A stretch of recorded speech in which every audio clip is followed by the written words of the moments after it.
Hello, everyone, and welcome to the show. Coming up, major changes are coming to Walt Disney World. We're going to tell you all the highlights from this past weekend's D23 convention out in Anaheim.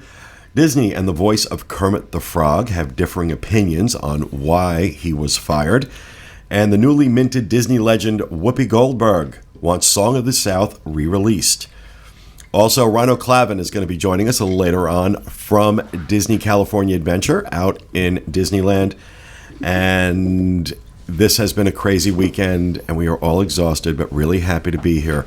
All of that coming up next. From the Bob Varley Studio in Orlando, Florida, this is the Diz Unplugged.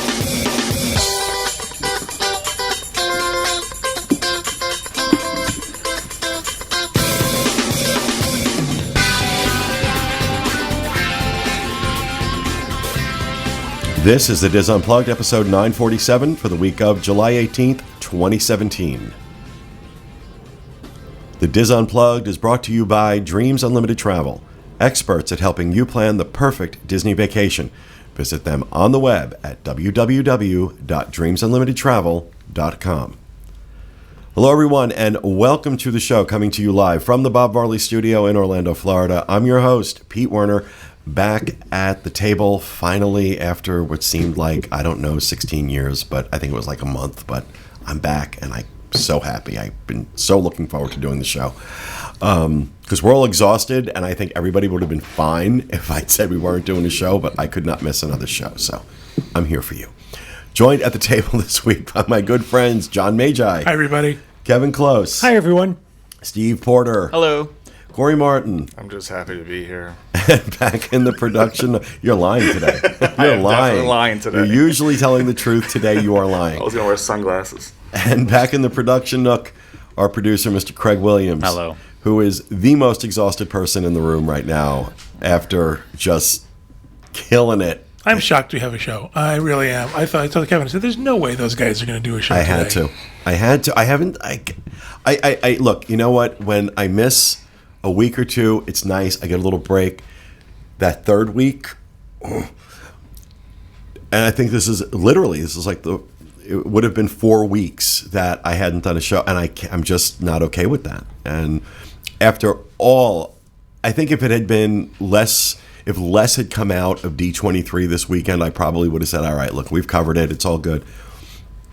The game changer that took place Saturday at the Parks and Resorts panel is just too much to not do a show. There was no way we could not do a show today. So I appreciate everybody being here. I know we're all exhausted, and we all had a busy week.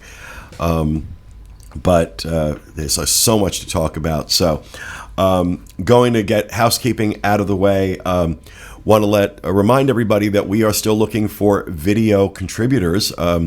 If you're not familiar with what that is, we have our contributors who write articles for us.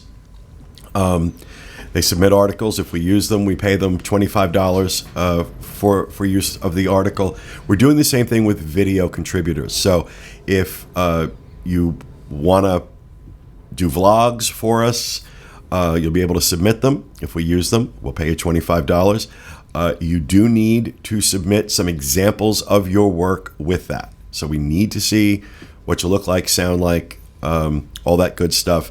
There are people that are signing up for it that don't have that, and we're not going to consider you if we're not able to see some samples of your work. But we'll have links in the show notes page, dizunplugged.com, where you can sign up with links to where you can sign up to become a video contributor for us.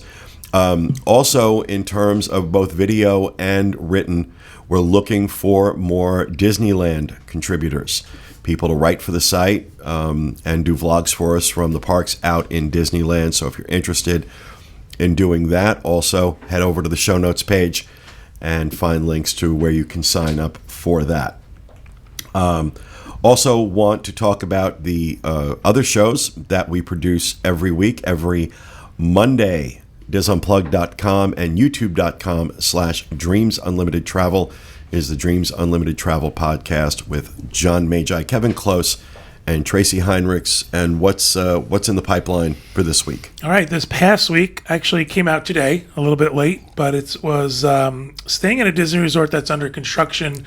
Tracy stayed at the Caribbean Beach with the massive construction going on out there, and now we know why. Oh, yeah, and actually kind of funny to watch that show, and what she had to go through was quite amusing. And then coming up next week, this upcoming Monday, we're going to be doing tips and tricks for dealing with theme parks during the high crowds, because it seems like there's high crowds all the time. All the time. So tune in, please. All right, that's every Monday. Also every Monday, the Disneyland edition of the Diz Unplugged with host Tom Bell and his team. There was no show this past Monday because of D23, but coming up next week, they're going to focus on the D23 Expo and the new Fantasmic that was officially launched on yesterday, on Monday. But many of the folks that attended the Parks and Resorts panel at D23 were given fast passes to see the soft opening of it on Saturday. Craig Williams was among those, and as he always does, inexplicably, after the day he'd had, this man was in the park that night, filmed that, and had it up. Like, yeah, seriously. The man slept Friday night. He slept on a pool raft that he did not fit on. It looked like a napkin. Outside the convention center to make sure that he had a good place for the live action panel. And so he slept on pavement effectively, and then was at 8:00, was in our booth, making sure that everything was set up so we could go out and do our show. Went and covered live action. Went and covered Parks and Resorts. Then went to Disneyland and filmed Fantasmic and got the video up. I just want you to know I'm not this dedicated. And You ain't sleeping on and I'm going to tell you something. He looked refreshed. He looked like he didn't look like he just slept on the. This is also 25-year age difference. We'll do that. Maybe for you. There's only about 5 or 6 years between Craig and I. Are you counting the even years? Really. But no, I just got to say, everybody, my entire team, did a you great guys did job. me so incredibly proud.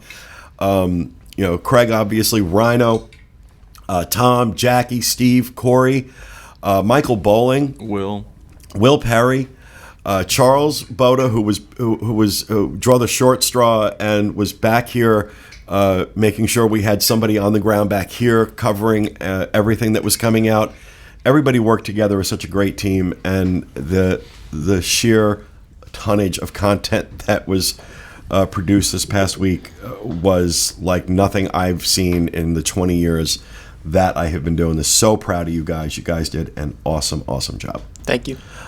Except you, Steve. You were okay. Slacker.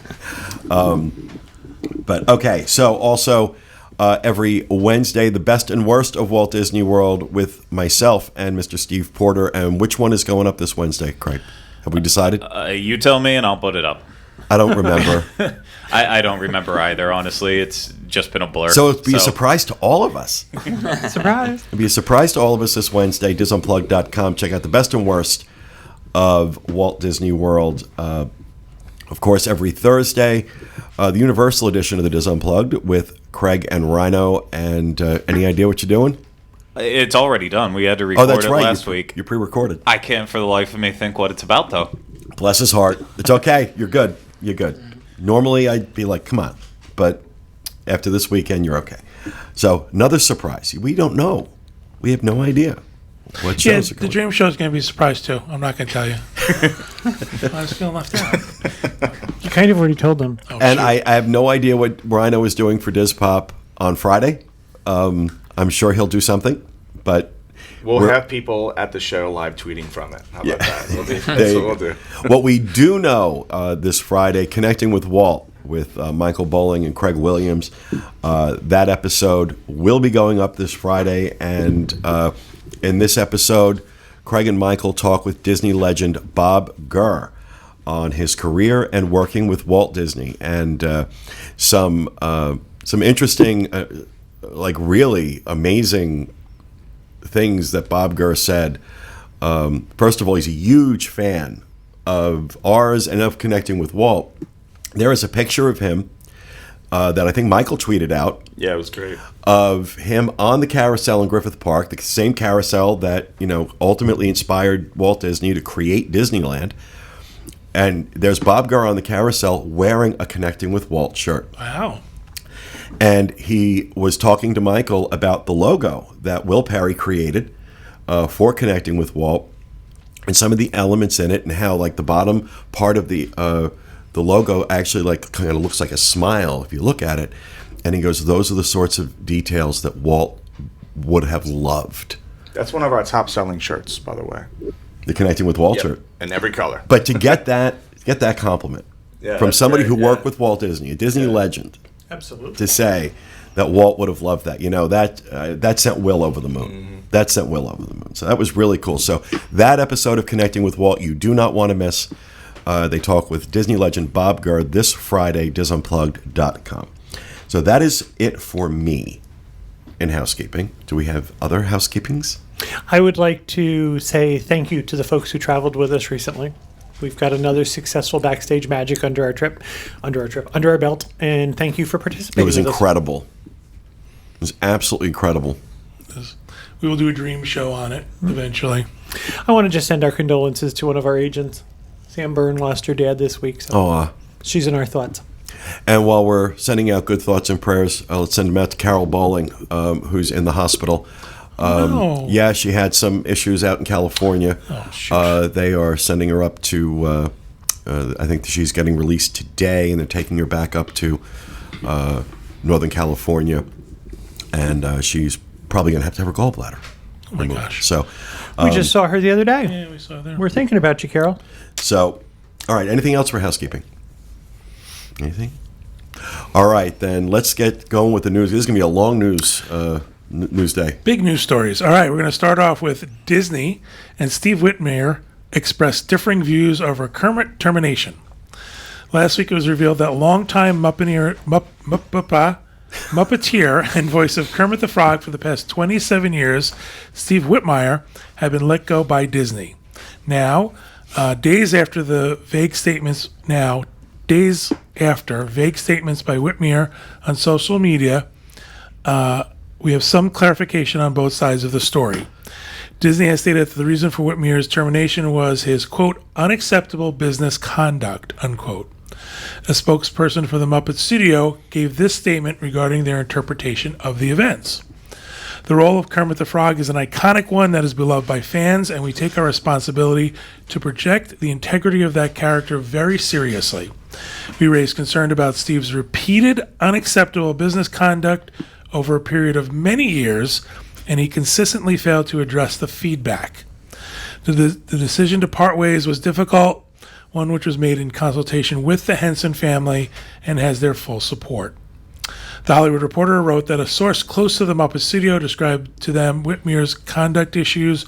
Quote, a source close to the studio told them that Whitmire's communication style was overly hostile and unproductive, and his way of negotiating delayed productions. His persistent unprofessional behavior over a number of years ultimately led to the decision, the source said. The Hollywood Reporter also interviewed Whitmire himself, who gave a significantly different explanation of the firing.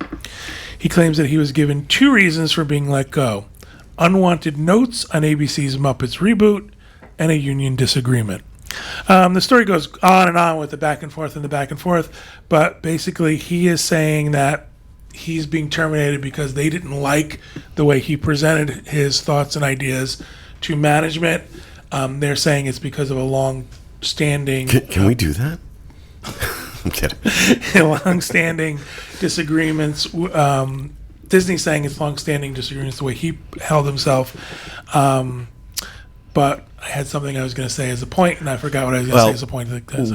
What's extraordinary about this, to me, over and above the fact that the man who has voiced Kermit the Frog for 27 years was fired, is that Disney is like Commenting on firing back. I Yeah. mean, they're not just commenting on it; they're firing back because when he went public and started saying, this was unfair and this, normally Disney just will release some kind of vague corporate speak statement.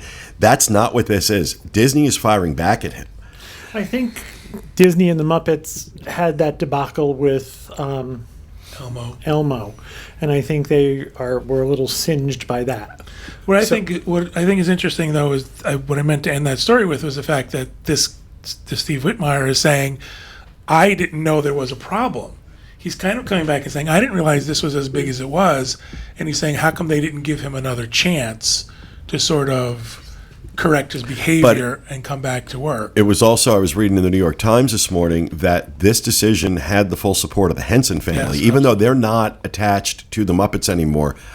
One of the things they said, I think it was Jim Henson's daughter, had said that Whitmire played a very dangerous game of brinksmanship when it came to his contract negotiations, that he was kind of really, really aggressive with it, and that he was very, very, very difficult to work with. So the Henson family has weighed in on this now and is saying, because this guy has a great story. The way, how he got the job? Wrote to Jim Henson. Well, he wrote to Jim Henson when he was like 10 years old, but after he got out of college, he actually ran into Jim Henson's wife in an airport and auditioned for her in the airport, and as a result of that, he got the job as working for the Henson Company. So he was like 19 years old or 20 years old or something like that. And so this has been his life's work, and I kind of understand, I don't know. I understand how he's feeling right now in a way that his life's work is over, and what is he going to do?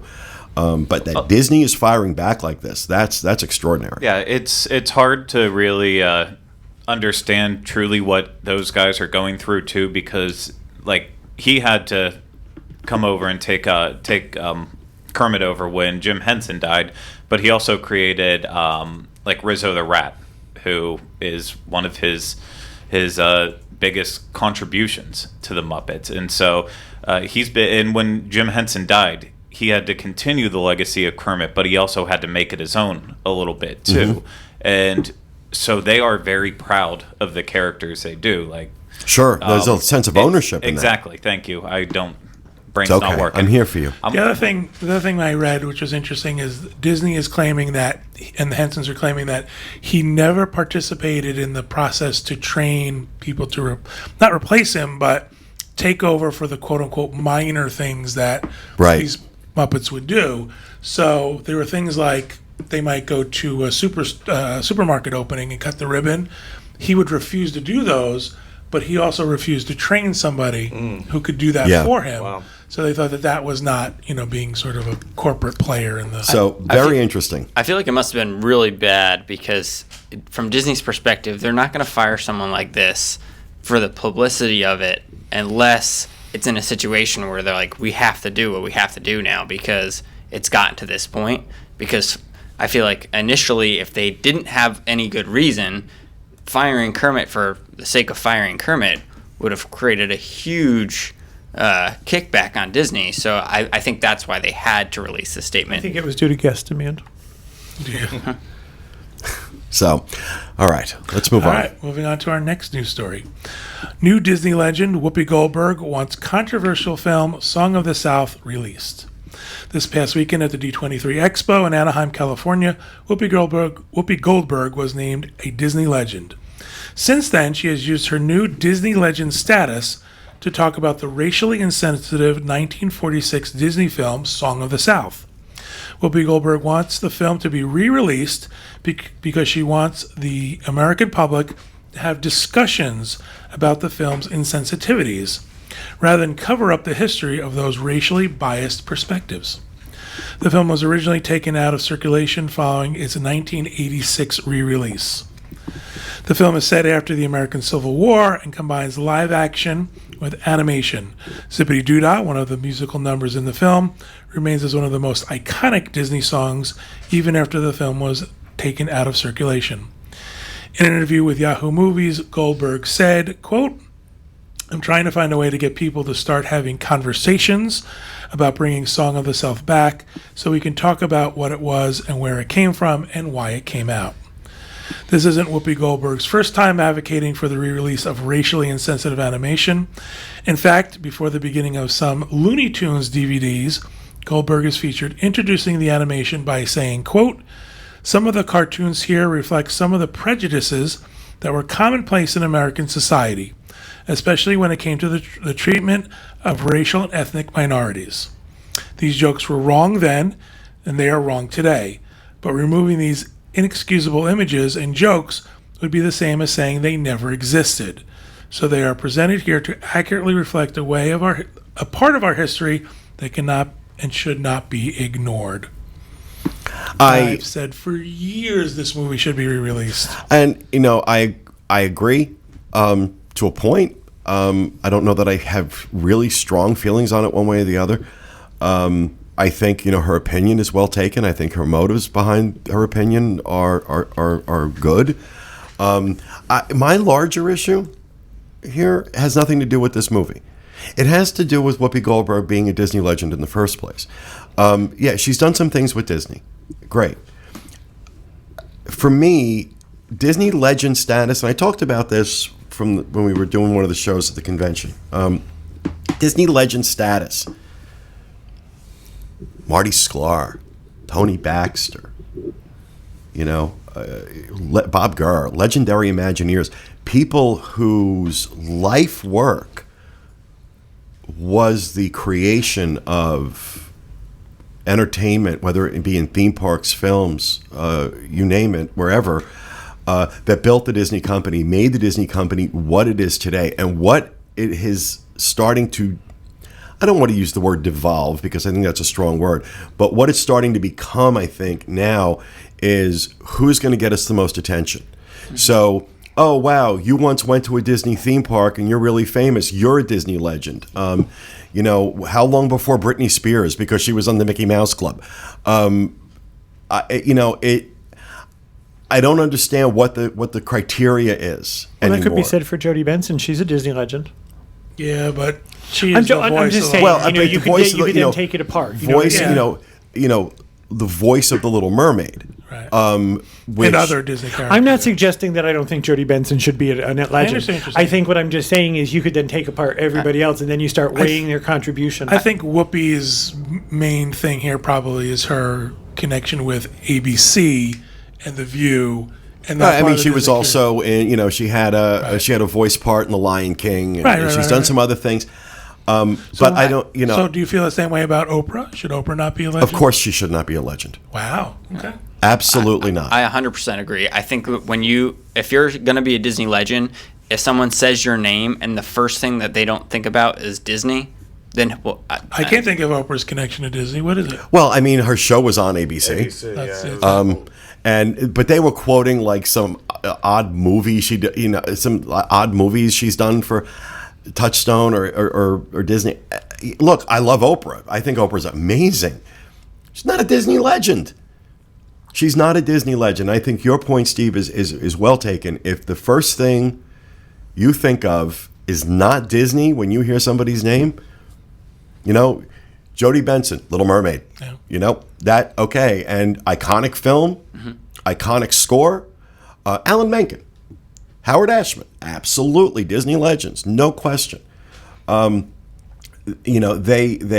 think Elton John could be questioned as a Disney legend. He got it for The Lion King, but nobody really, you hear Elton John, you don't automatically think Disney. Mm-hmm. So I think I don't know what the standard is. Because you go into Legends Plaza at the at the studios in Burbank, which is you get to visit when you do the Backstage the Adventures by Disney Backstage Magic, and you're walking around and you're looking at people that built the company, and not just voiced a a character. I mean, because Oprah did voice in Hyena number one.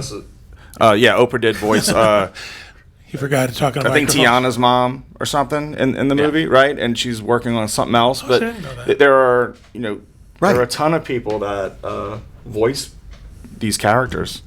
And I guess I never gave it that much thought. I just thought, oh yeah, they're a legend. Disney they decided to give them a legend. I didn't think. Deeply into it.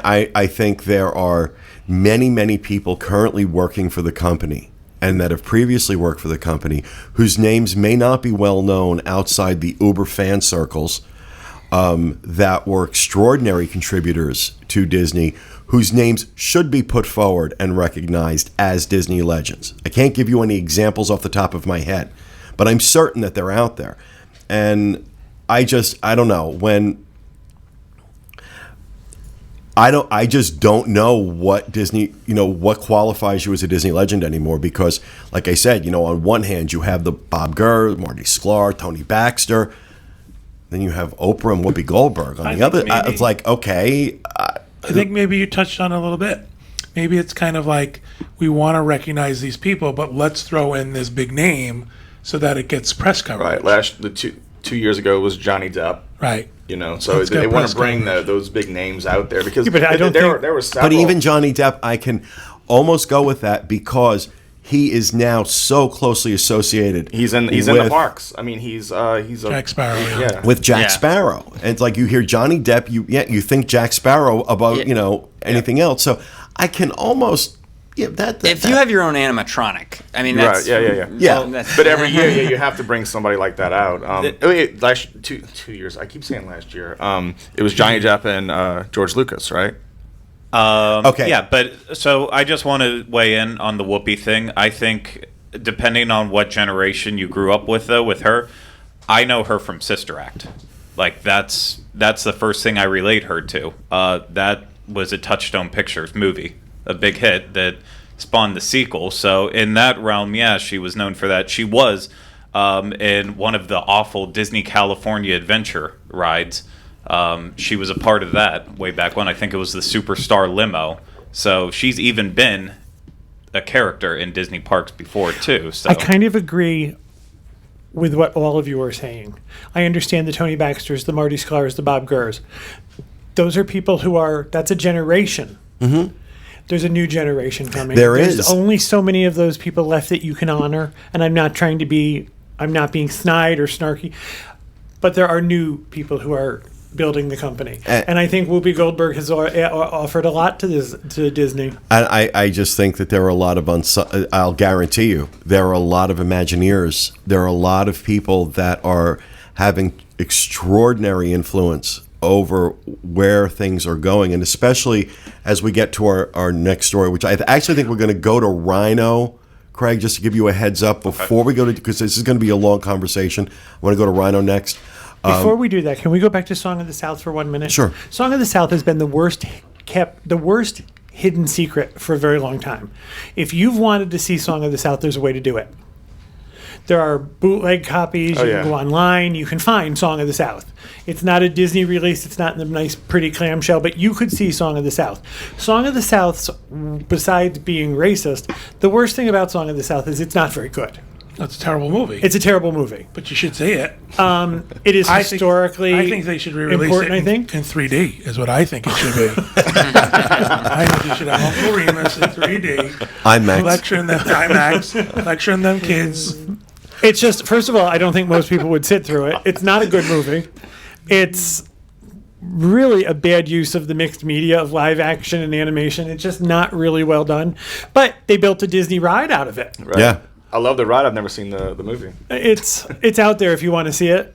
It's just not. It's not worth it as far as I'm concerned. I just, like I said, Song of the South, I really get why people are offended by it and why they don't want it re-released. I'm fine with that. If they re-release it, I'm fine with that too. It really doesn't affect me one way or the other. But the Disney Legend thing, I don't know. That affects you? That has you more It worked up does. than the whole racist thing. It does. It's not that it bothers me. It's just I just don't know what constitutes a Disney legend. Would you anymore. have slept outside on the sidewalk if it was not a name you recognized? Pete would have. I don't think anybody did sleep on the sidewalk for the Legend ceremony. No, that's that what I was- wasn't really my point. You know what I'm saying? Right. Would anybody be hard pressed to go to it if it was an industry recognition? I think People are going Probably to, not. No. Probably not. But I don't think that doesn't. That's why mean they it's- have the daytime Emmys. Right. But I think it's interesting is I would like to know what Disney's criteria is for picking a legend. And that's what I'm saying. I don't understand what the I criteria never thought is. it was that way. So, You got me thinking. all right. Before we move on to discussing D23 and the sheer tonnage of things that came out of it, I have in my line of sight now the giant head of Rhino Clavin outside the Guardians of the Galaxy Mission Breakout attraction at Disney California Adventure. Let's switch over to you, Rhino. How you doing? Good morning. I'm doing wonderful. I'm in Disneyland. How can you not be doing great here? Hey, Rhino. It's not morning here. How's the weather? Oh, it's a little warm. It's a little toasty. I got a little bit of that under boob sweat going, but it's cool. I wore 2 shirts today to help with that. Well, I now have a visual that I really didn't need. I just met SpiderMan. Oh, jeez.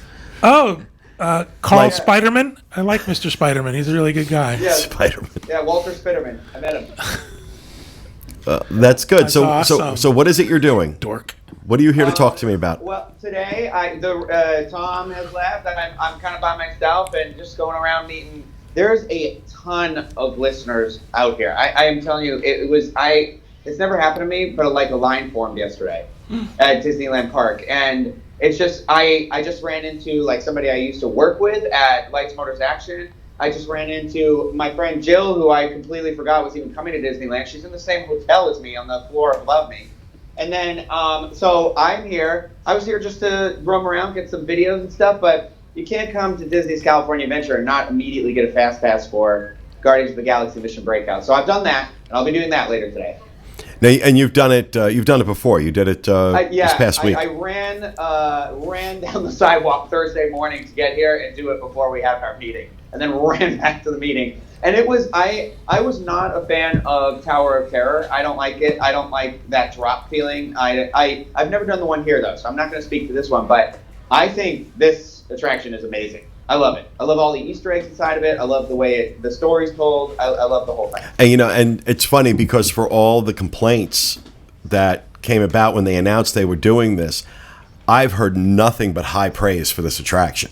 People are saying it is incredible. I didn't get a chance to do it while I was out there, but I'm hearing great things about it. I'm telling you, like, because I've never been in this one before, I'm not sure. I know it's a repurposed building and stuff, but there is just so much in there. There's so many props from movies. There's Easter eggs in there. Like, there's a big photo, a big painting in there of the Collector with Jeff Goldblum's character from the new Thor movie, which was kind of cool. So you're like, okay, well, they're kind of related to each other, I guess. And it's the Rocket Raccoon animatronic in here is incredible. Just the best thing I've ever seen ever. So, yeah, I'm excited. So what's your plan for the rest of the day?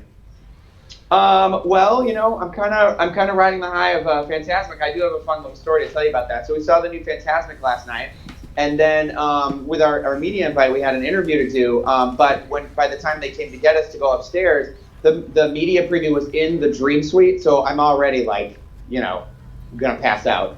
And so the second showing of Fantasmic starts, and like, oh, sorry, we can't film now because it's too loud. You guys just want to watch it from up here?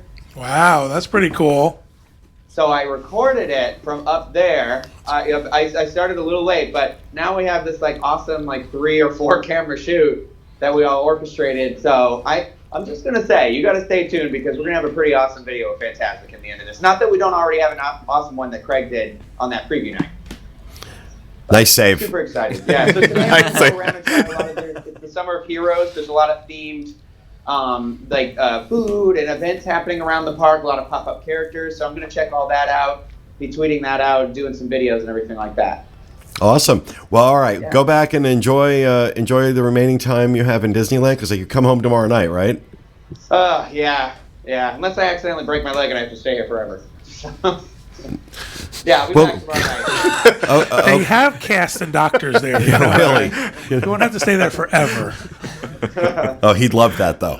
He'd love that. I wouldn't complain. So. All right. Enjoy the rest of your day, honey. We'll see you Thursday. All right, see you guys. All righty. Bye. I did not ride it, but we had actually 2 opportunities during Backstage Magic, and I actually walked the queue and got out at the last minute. That queue is incredible. Yeah, it's That I've heard. animatronic. Do you do the one here, or you just don't like the drops? I've done the one here, and I've done Tower out there. I had heard stories about how this one was, and it sounded like it might have been a little bit too intense for me. It's my understanding because I didn't do it. I know you're shocked. Shocked. Right? But they tell me, remember how there used to be like that sort of preamble where you went up and the thing moved forward and there was all that before the drop started? It's my understanding that without any warning, this just starts going up and down. So at 9 a.m. in the morning, I didn't want to be sort of jostled around for the rest of the day. So, but yeah, I have a problem with the theming of it. It doesn't really fit into California Adventure for me. Well, that might change soon. I understand that. Yeah. I understand that. They're gonna make it fit. But still, it's weird. I have a Okay. problem with how ugly the outside is. Yeah, I agree. Yeah, a couple of pipes doesn't make it look like anything other than Tower of Terror with pipes. All right, let's get to the meat and potatoes here. Let's talk about D23 this past weekend. We're not going to spend any time on animation, live action, any more legend stories. We got to talk about parks and resorts All right. because that's where everything. That's where the money was, literally. So go ahead, John. All right, I'm not going to read the preamble. Do we but want to we'll- just talk about these? Yeah, so there's a ton of new announcements. Let's go through them. Parks and resorts. I don't know about you, but every 10 minutes I was blown away by what was coming through on the feed. Yeah. And what you guys were posting. So we'll go through park by park. We'll start at Hollywood Studios. One of the big ones, but not the big one, I don't think, in my opinion. Star Wars Galaxy's Edge is the name for the new land. And Samsung's going to have to sponsor this, right? Yeah, exactly. Which I'm not thrilled with that name, but who cares? Is it going to be an Android land? Dun-dun-ch. Opening in 2019. You're going to be able to meet BB-8, Well, it's Chewbacca, Rex, Kylo Ren. 2019 in Disneyland. Right. It will be 2020 here, right? No release date here. No, but really. I still think he said Disneyland's will open first, but I still think. Yeah. Yeah, it says 2019 at Disney Hollywood Studios. Okay. That's what the story says, but All right. I thought it was 2019 out there, but I think. Yeah. It just says after the opening of Disneyland, so that they will be first by a week, probably. right. The model looked incredible. I didn't get a close-up shot. Of course, I saw what you guys filmed of it, but it looked unbelievable. unbelievable. That model by itself was unbelievable. We missed the model at Imagineering by a week. Yeah. Yeah. But what, yeah. Just Look- so many details in the that details model. were I incredible. kept going back and taking more stuff. But yeah, so yeah, giving it its name finally, Galaxy's Edge, and a genuine idea of when it's going to open. That they've done this in 4 years effectively is stunning. Stunning. You go back, we were saying 7, 8 maybe, based on how they, 18 months to build a parking garage. So the theme here of all of these announcements is Disney has, especially where World is concerned, they've stepped up. They have stepped up. They have, we keep talking about market share being lost to Universal. This is Disney's finally full response to that, in my opinion. I also think someone at Disney has finally gotten smart and said, listen, because of the internet, this stuff is going to leak and people are going to have rumors. Mm-hmm. Let's get in front of it. And let's tell them this is coming. And this is about the time frame when you can see it, because now people are excited about it. Rather than, I saw something online and I saw a permit was filed. Now you know what's out there. And I've been with the disc close to 16 years, and I've never seen so many stories come out with breaking in front of it. I mean, it was just breaking. Well, breaking. also I mean, Saturday now holds the record for the most traffic ever on the Diz in one day, by a pretty wide margin. But I don't want to get into that stuff. I really want to talk about this. The other story coming out of Hollywood Studios. Mickey and Minnie's Runaway Railway. In this game-changing attraction, Mickey and Minnie's Runaway Railway will feature an original story that will take guests on a journey inside the world of Disney Channel's Emmy Award-winning Mickey Mouse cartoon shorts using an incredible dimensional display. It's going to be located inside the Chinese Theater, so bye-bye Great Movie Ride, which will close August 13th, 2017.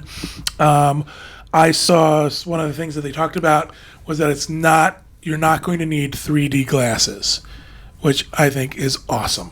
For those of us who don't do well with 3D, Right. That's fantastic. It's long overdue. I know some people are upset the Great Movie Ride is going away. God help me, they need to bulldoze that attraction. I'm sorry. They never updated it. And that was my that's my- issue with it, because they Right. never updated it. And had they updated it, I'd be excited about that. But, it's just... This excites me. I have made it very clear that I'm not a Star Wars fan, and it seems like lately the only news has been Star Wars stuff. This to me seems like classic Disney stuff, and that's what made me fall in love with the parks. Star Wars wasn't even around when I fell in This love with does the parks. feel classic This Disney. feels classic Disney and appeals to those of us that are not. Well, That but lightsaber. also as has been pointed out, when this attraction goes down, it will leave only 4 attractions open in Hollywood Studios, but also this is the last of the original attractions that opened with Disney MGM Studios back in, what was it, 89. This is the last of them, so it was time for this to happen, though. The reason they're having to do it, quite simply, is their contract with Turner Classic Movies expired, and with that, so has their rights to use many of the films that are depicted in the attraction. So they're going to have to do something anyway, and I think they've just decided to go in an entirely different direction with it. And I'm excited about it, especially this, this new technology.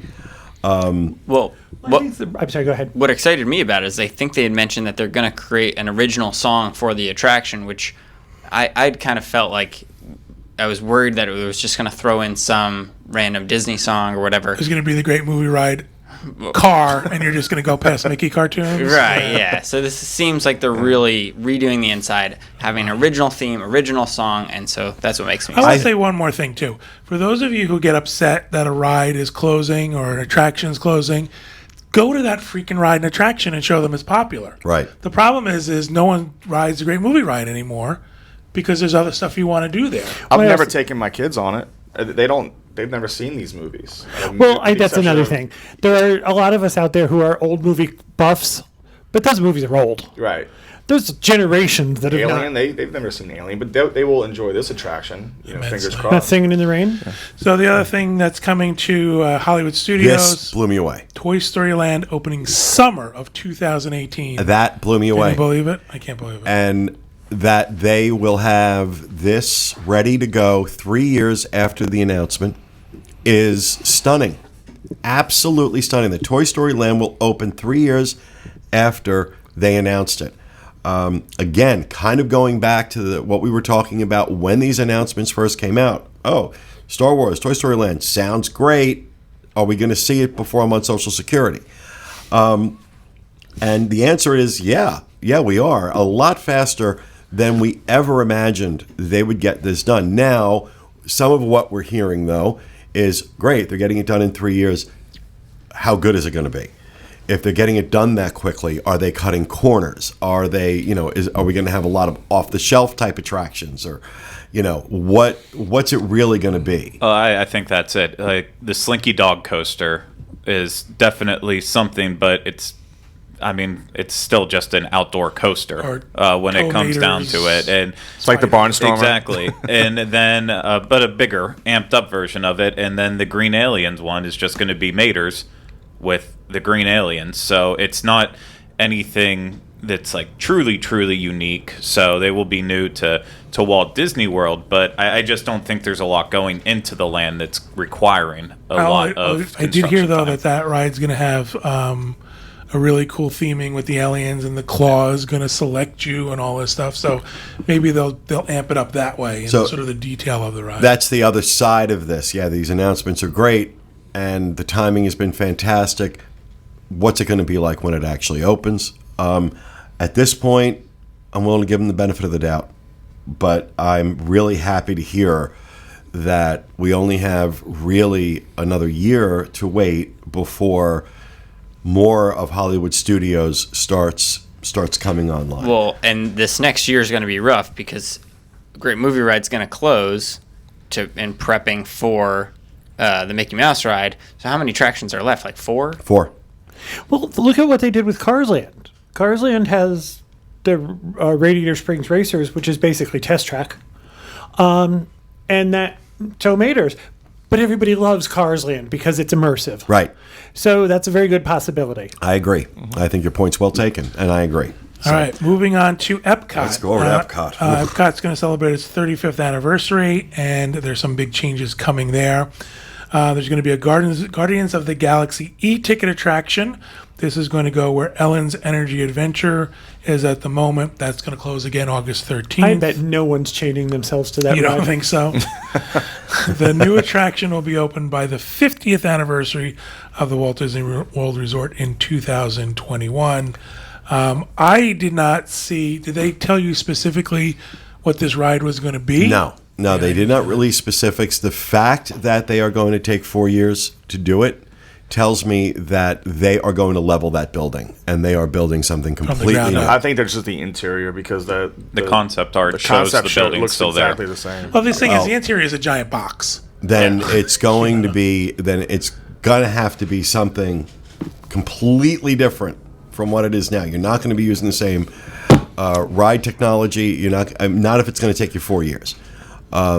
Now, when you consider, look, they use the same technology at Tower of Terror out in California. It did not take them 4 years to do that. So whatever they're doing here, it's going to be expansive. It's going to be extensive if it's going to take this long. Now, they're saying it will open by 2021. Doesn't mean in 2021. It could be before that. But the fact that it's not a 12 to 18 month turnaround tells me that they're doing something very, very extensive. And what I think is really cool is watching, I forget who the Imagineer was talking about this, said that one of the reasons why this can fit in Epcot is because they found a picture of the kid from Guardians of the Galaxy. Oh yeah. He had visited Epcot as a kid. I think that's fantastic. Yeah. I think that's great storytelling. That's Disney I storytelling. am sad that one of my favorite nap places is going away. Well, one of the things that we've heard, and Poor Ellen. that it was kind of going around the convention, was that they're getting too far away from Walt's vision. When we go through all these announcements at Epcot, they're going too far away from Walt's vision. And I'm going to say, I said it over the weekend, I'll say it now, it's heresy, I know. Maybe in this instance, it's a good idea to move away from Walt's vision. Walt's vision was better and moving forward. Well, and his new vision, technology. particularly for Epcot, though, was World's Fair. It was supposed to be like a take on. It was supposed to be a community. That's Well, why it is a community. And then when he died, they lost all direction with it, essentially, had to make it up on their own, and they went with that World's Fair route. Right. Walt passed Right, away true. 50 years ago. I'm imagining that the visionary that was Walt Disney, his vision would have changed.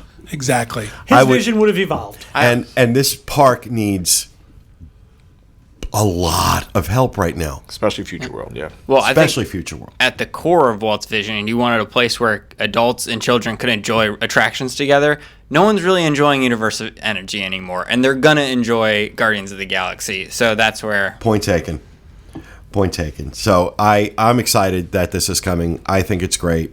If we're going to stay over on that side of things right now, let's just talk about Mission Space. All right.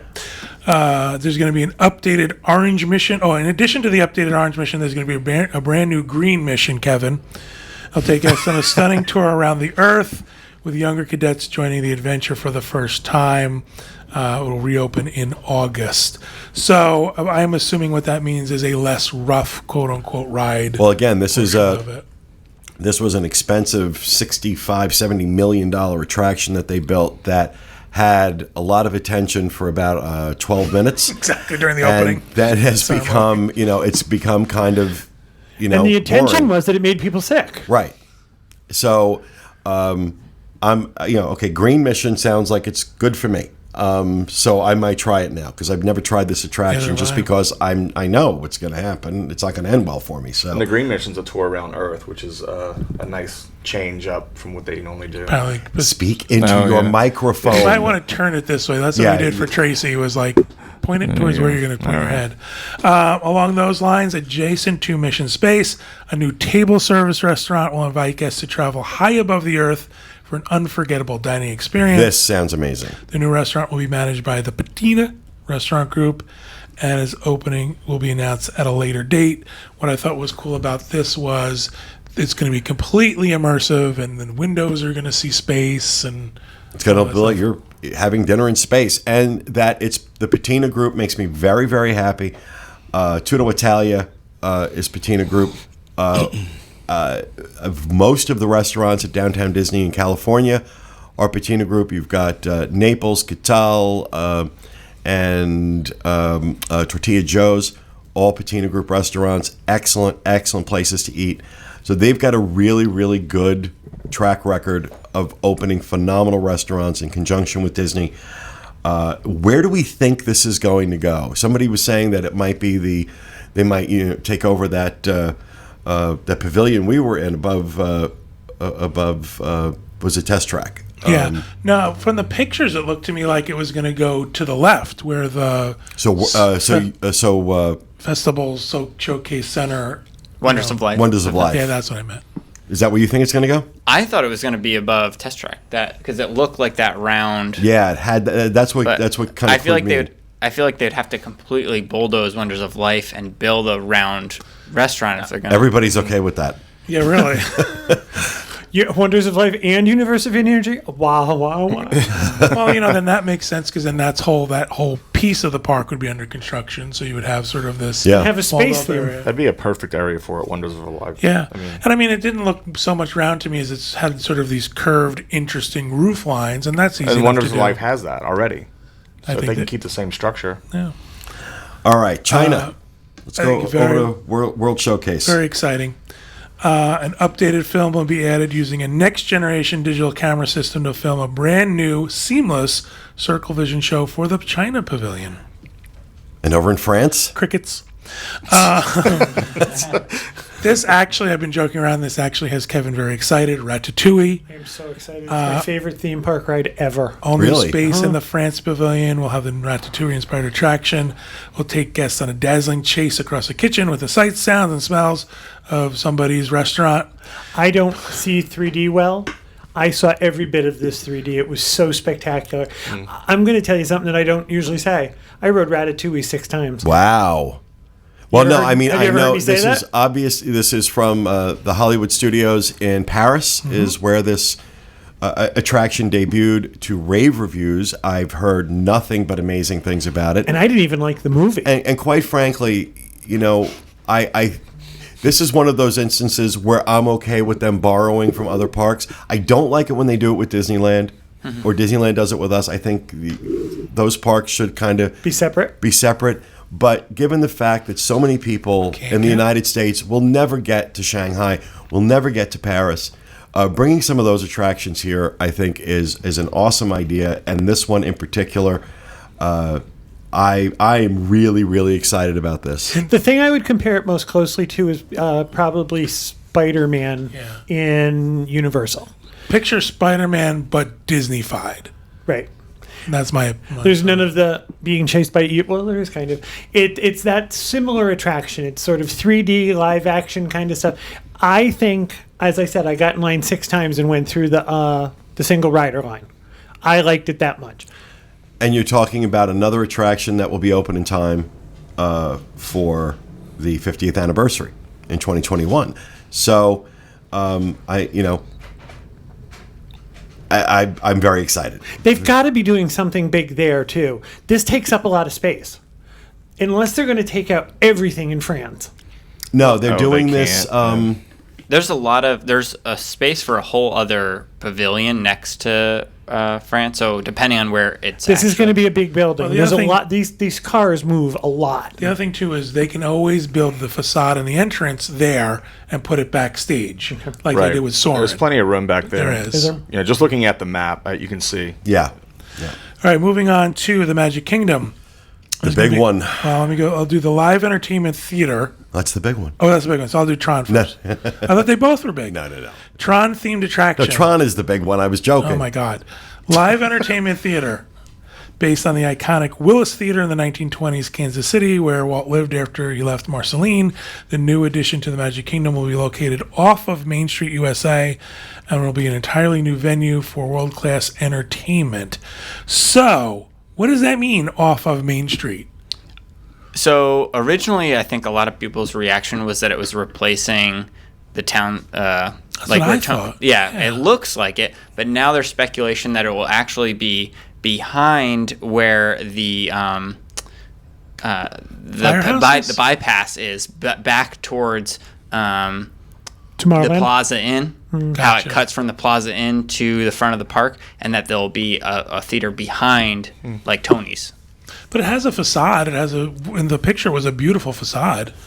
Yeah. Maybe they'll So I take don't- out Tony's. That'd be Big. nice. All right. And what did they say is going to go into theater? Just A new show, but they didn't Porn. specify. Granny porn. Cartoon porn. Oh my God, you people are ruining everything. All right. Also in the Magic Kingdom, a Tron themed attraction. The highest rated attraction at Shanghai Disneyland is coming to Tomorrowland in a new area near Space Mountain. Opening will be announced at a later date. Now, the speculation originally had been that they were going to get rid of the Tomorrowland Speedway in order to make room for this, but they are not. They are actually building this alongside of it. And, okay, great, we're kind of keeping a classic attraction. I think that could have Yeah, really. gone away. Along with Universe of Energy. Well, except that, as I pointed out, I'm pretty sure that the Tomorrowland Speedway is single-handedly responsible for global warming. But they're building it, alongside and behind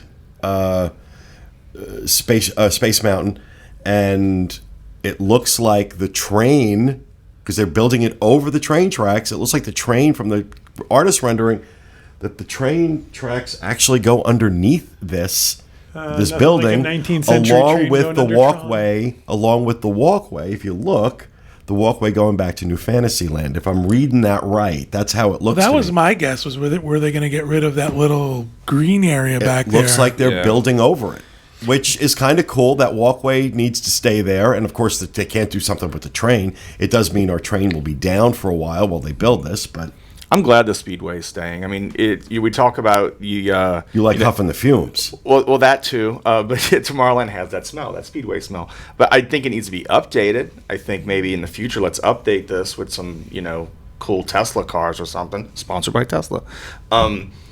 Make it green. But I'm glad it's staying because our kids like it. We enjoy it. I don't like it, but our kids like it. Because it doesn't go fast enough. Also staying that some people were worried about was the People Mover. It looks like from the artist's rendering that the People Mover is safe as well. So Yeah, they can't do anything with the People Mover. yeah, I think they learned their lesson from Disneyland. Yeah, exactly. I'm going to skip to transportation. Yeah. Something we knew about, speculating about, talking about for a long time, the Disney Skyliner. This is going to be that gondola system we've been going back and forth on. Now has a name. It will connect Epcot and Disney's Hollywood Studios to 4 resorts: Disney's Art of Animation Resort, Disney's Pop Century, and Disney's Caribbean Beach, as well as proposed 15th Disney Vacation Club property, Disney Riviera Resort, which we'll talk about in a little bit. Opening date for Disney Skyliner will be announced at a later time. In my opinion, they are pretty close. If you go They out are that, working hard on they're that. working really hard at it. So, and then the other big announcement as far as transportation is starting later this month, the minivan service, point-to-point transportation service that will help guests get around Walt Disney World Resort in a jiffy. Guests can arrange their own private Disney vehicle right from their smartphone, and a Disney cast member will drive them wherever they want to go around Walt Disney World. And this is, in fact, the Uber service, quote unquote, Exactly. that has been speculated about and discussed for a while now. So we'll see how that works out. I think it's cool that they call them minivans. It is cute. And did you see this? How they're wrapped, like Minnie's dress and a bow. I think it's great. I'm going to say this one more time. I'm excited about the Disney stuff that's coming. For a while, it's been away from that. It's been Star Wars. I'm excited that this is sort of Disney-fied. It's the Disney that I love. Going back to sort of classic characters and stuff. Going on to resorts, mentioned just briefly Disney's Riviera Resort. The proposed 15th Disney Vacation Club property will be located near Epcot with a rooftop restaurant that has unbelievable views of nighttime spectaculars at Epcot and Disney's Hollywood Studios. Well, there were rumors going around that Disney might build a part of the Caribbean beach as a vacation club property. I think that's where Riviera is going to go over in that area. Yep. And that's what they were thinking. So there will be a Disney Vacation Club property. It's not going to be the Caribbean beach, but it's going to be Caribbean beach adjacent. And what's nice about this is if this is now on that Skyliner, it sort of gives it that sort of vacation club. It's got the cachet. Right. Yeah, That's a good exactly. But the big announcement, the one that broke the internet on Saturday. Immersive Star Wars themed hotel, Kevin. It will be the most experiential concept ever. Dedicated entirely to the galaxy of Star Wars, guests will have a one-of-a-kind experience where a luxury resort meets a multi-day adventure in a galaxy far, far away. And what that means is that apparently when you check into this hotel, you are given a storyline. And your stay at the hotel kind of it carries through this storyline. One of the things that God. one of the now you may not like it, but I'll tell you what, there is an extraordinary amount of interest out there for it, including right here. The one of the things Rhino speculated on, and I think he's right, there's a lot of land being cleared in an area behind Art of Animation that backs up to Hollywood Studios. I think that is where they are going to build this, and it's going to enter right into Star Wars Land in the Park to kind of keep that immersive theme going. We're also hearing that much the same way they use virtual portholes on Disney Cruise Line, this resort will have virtual balconies, virtual walls like Royal Caribbean uses, that instead of having views of the park, you're going to have those space-themed views to kind of keep that entire... they can't have a completely immersive experience and then have you step out and see I-4. I was going to say, if there were real windows there, you're going to see Osceola Parkway, you're going to see parking at the studios. So this is all part of a brilliant scheme to keep you immersed. And so some other comments that were being made at the convention that I think are well taken is that right now, everybody is just so excited about this until the pricing comes out. And then they're going to be complaining about how they're pricing out the middle class and blah, blah, blah, blah, blah. Just get it through your heads right now. $800 a night for a standard room. And it's going to be like that for a long time. Not including your costume. And it is going to be expensive. They're going to yield rates. This is going to be very popular for at least the first 4 or 5 years that it's open. It's going to be virtually impossible, no pun intended, to get a reservation. There you are going to see this resort fill at a pace and a level not seen before at any other resort anywhere. Is this going to be considered a deluxe? Absolutely. This is a deluxe resort. This is another deluxe resort. I believe that, Rhino's correct in that you're going to attach right to the park because that's a feature of the Grand Californian. And that's a big selling point. And that's going to be part of the whole, how they can get that dollar value. It's also going to be on this Skyliner thing because that Skyliner hub is going to be right out there by World I know Sports. that this is going to be popular and that there are millions of people who are going to think this is wonderful. I'll be at the Waldorf. The only thing I'd say about it, I think a lot of people too, they're excited about the idea of it right now because they think it's a Star Wars hotel. But then if they don't want to get in that live action role playing kind of and jump into this immersive story, what are you paying? Yeah, but what are Why you would you paying stay there? for? But look, you know what? I would want to go and have the experience and stay in the place, and I don't know that I want to, play act while I'm there, But so yeah, that part doesn't necessarily appeal to me. The concept behind it, the execution of it will appeal to me, considering that it's done well, which I think there's no way it's not going to be. There's no way Imagineering isn't going to have a field day with this. Yeah. And the potential for Disney to create a new model of resort, nothing like this has been done before. I mean, this is completely groundbreaking in what they're proposing to do here. And if it works, and I absolutely think it will, you can expect many future resorts built by Disney that are going to follow this type of format. Off of that, question for Craig: do you think Universal will respond eventually with a Hogwarts where you stay in Hogwarts? No. Well, I feel like that would here be a was good something response. else. I want to say one other thing before I address that, and that is we don't want to overlook. We need to mention Disney Cruise Line getting a 7th ship. No one saw that coming. Instead of 2 new ships coming, they're going to build 3. Probably they had leftover parts, and let's just put another ship together. No, I think it's the fact that the euro has dropped so much. Combined with demand, combined with the fact that Disney ships are going out full almost every single sailing, they know that they've got this market. It's going to look like the Millennium Falcon. That's what it's going to look like. But I was going to say it's going to be a Star Wars ship.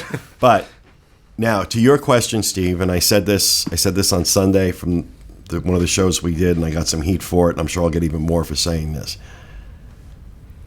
The competition with these announcements, the competition between Disney and Universal in Orlando is over. It's over, and Disney won. Provided they execute these properly. Provided they don't cut corners on this. There is nothing Universal can announce that is going to counter this. Nothing. I don't care what theme park they put in. I don't care what they add. I love Universal. One of the comments was, "Oh, now you're a Disney fanboy." I'm nobody's fanboy. I've been watching this crap play out for 20 years. But I'm telling you right now, I've been pretty accurate, not 100%, but I've been fairly accurate in the predictions I've made and the direction I've said things are going to go. And I'm pretty confident in saying this, too. I don't say it lightly. But to me, this announcement feels, and I can't use the language that goes through my head when I think about this, it feels like Disney is saying, okay, you've been nipping at our heels and breathing down our neck for a while now. We're effing done with you. Here, poof. If Mickey had a middle finger, yes, this is what it would be. This is what it would be. Right. And I know Craig disagrees with me on this. I don't think Universal has the intellectual property. I don't think they have the physical property to counter this. I mean, this is a sheer gross tonnage of content being injected into the parks in the next 5 years, in addition to what was already announced 2 years ago at D23 with Star Wars Land and Toy Story Land. I'm sorry, it's game over. I think Universal's going to try. I think Universal's going to put some great stuff out there. I think they're going to add another theme park, a third gate, because Volcano Bay isn't. I think they are going to add a third gate. I think they're going to do amazing things with Super Nintendo World or Super Nintendo Land or whatever the hell they're calling it now. I think they're going to expand on their agreement with J.K. Rowling and Harry Potter. I think there's some other areas, some other IP they're going to go after. So I'm not saying by any means that Universal is going to go quietly into that good night, but any thought of Universal in the long term genuinely taking large market share away from Disney, as it was starting to look like they might, is done.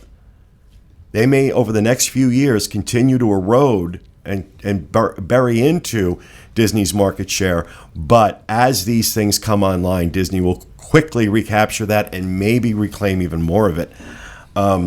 So this was an incredible set of announcements that came out Saturday. And I knew when animation and live action panels didn't have any major stories coming out. I think they're saving that maybe for Comic-Con or something. But when they didn't have any major stories coming out, I knew all the juice was going to be in parks and resorts. And sure enough, there it was. Because this was I mean, we had covered 10 rumors that we were hearing going into the weekend on Friday. And 7 of the 10, the rumors weren't exactly right, but they were pretty close. 7 of the 10 hit pretty close to the mark. And some of those, and of the other 3, some of them I think still might happen. Well, you know, the one that everybody was surprised wasn't announced was World Showcase getting Brazil. It was almost a given that was going to get announced. And I think I think they are going to do that. I think they're going to add 2 lands. And I think the second one will either be Australia or the Philippines, just based on things I've heard. But I think what they said is, you know what, before we do that, Future World needs the attention. So I think once the projects get underway with Future World, then you might see something else at World Showcase. I also think you're going to hear sooner rather than later. We reported on a rumor that we have from multiple sources now that Journey into Imagination is going to get gutted. And it's going to be replaced with Inside Out. They did not announce that. We didn't even have that on the radar, but we got that from 2 separate sources that were both pretty well placed. I have a question. What are they doing to the front of Epcot? Because that was something they were talking about, how now you're redoing your entrance into Epcot where the ball is. Are they getting rid of the tombstones? Yes, from what we hear, they're going to get rid of the graveyard, that the Leave a Legacy thing. It looks like the fountain is going to become more like dancing fountains or something along those lines. Put the acrylic sculpture back. Well, Yeah. or that, I don't know. But yeah, they were definitely, I didn't get a chance to dig into that rendering too much. It looked a little more lush, like there's going to be a lot more Yeah. foliage there and make it a softer entry. And I think you're going to see all of it done by the 50th. I think the 50th anniversary, 2021, Walt Disney World is going to look in many ways completely different than it does right now. I have not been this excited about things coming to Disney in a long, long time. This is game-changing. These announcements are game-changing. And those of you who have watched this show for any length of time know I do not say that lightly. I do not say that lightly. And for me to say that the competition between Universal and Disney just ended in terms of, I mean, they're always going to compete with each other. But in terms of Universal posing a genuine threat to Disney's dominance in this market in the next 20 years, Saturday's announcement just took care of that, in my opinion. So, that's that. For the first time in a very long time, I'm excited about these announcements, and I've just made it very clear why. It sounds to me like there's some classic Disney coming. And it's awesome. And I think they're going to let Imagineering run wild. Now, we are quarter after the hour, and we are an exhausted group. And I know we did not get to rapid fire, but I don't think there was anything in rapid fire that was so Got one urgent. thing It that was I want slim to talk pickings. about. Everything's we just I talked actually about. have something I'd like to mention, but go I do ahead. too, but it'll take me 2 seconds. If you're interested in going on our Italy Viking cruise in March of 2018, you should act now. Another category sold out. We are now up to the next category available is DV3. The price jumped a little bit now because of the lower categories gone, and there are, at the time of this recording, there were 5 of those rooms left. So that means the entry Are we in level 3D? Yes, we're in 3D. I am a guardian of the galaxy. The price is going to jump again in the next couple of days. And I don't mean the price is going up. It just means that the price you're going to have to pay to get on the cruise is going to be higher. So if you're interested, act. All right. I also want to mention 2018 Disneyland bookings, reservations are now open. That happened today, as well as Alani. So get in there. 2 discounts. Disneyland has up to 30% on premium rooms and 25% off standard rooms. You can go on our site and find that. And Walt Disney World has an up to 20% off for travel through December 24th, 2017. So there's some deals to be had. So go out there and look for those. All right. All right. That, ladies and gentlemen, is going to do it for our show for this week. We hope you enjoyed it, and we'll be back with you again next Tuesday with another edition of the Diz Unplugged. Thanks for being with us, everyone, and remember, stay out of the damn lakes. Have a great week.